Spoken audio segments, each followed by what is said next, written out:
Welcome to PBS LearningMedia. Here you will find free, standards-aligned videos, interactives, lesson plans, and more for teachers and parents like you.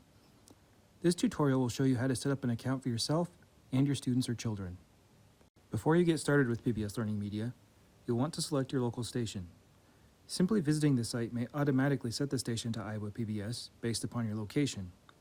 If this does not happen, go to the top left portion of the screen and select Choose Station.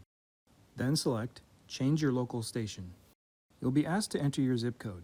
Once you've entered your zip code, select Confirm My Zip Code, and as long as you've entered an Iowa-based code, Iowa PBS will be selected as your station. The resources in PBS LearningMedia can be used without an account, but if you would like to save, organize, and assign resources for your students or children, you will need to create one. Let's look at how to create a teacher or parent account. Note that this web page is designed for teachers and parents. PBS LearningMedia has a different page for students that will be discussed in a moment. To create a teacher or parent account, go to the top right corner of the screen and select Sign Up. You have the option to sign in using your Google or Facebook account information, or you can use an email address to create a separate PBS LearningMedia account.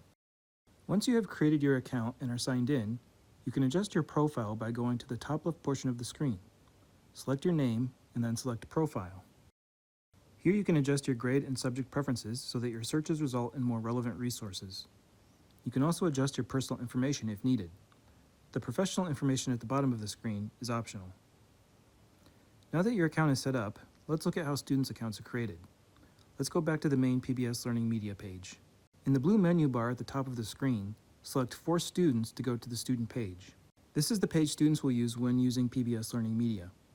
Students can create accounts by going to the top right corner of the screen and selecting Sign Up. Students have the option of signing up with a Google account or by using a PBS LearningMedia account. The key difference between the two is that signing up with Google requires an email address, while the PBS LearningMedia account does not. This makes the PBS account suitable for children under 13 years of age. Let's focus on creating an account with PBS LearningMedia. As an educator, it makes sense to have students do this themselves. As a parent, your children could do this or you could do it for them. On the student sign-up page, students should select Create PBS LearningMedia Account. Students must then enter their birthday.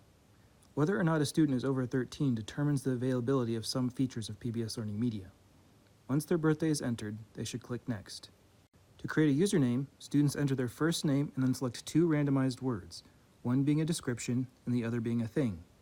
Students can change these words by using the arrow keys next to each one. It is recommended that students choose words they can easily remember and spell. The complete username is displayed underneath the username fields. Once done, students should select Next. The last step is for students to pick a secret question.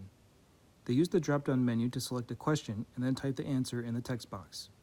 Once done, students should select Next. This completes the student account creation. A summary page is displayed with username and secret question information. This information should be printed off, written down, or saved in online storage so that it is not forgotten. That's all for this tutorial. If you would like to continue learning about how to use PBS LearningMedia, check out our other tutorials or visit the PBS LearningMedia help page. Thanks.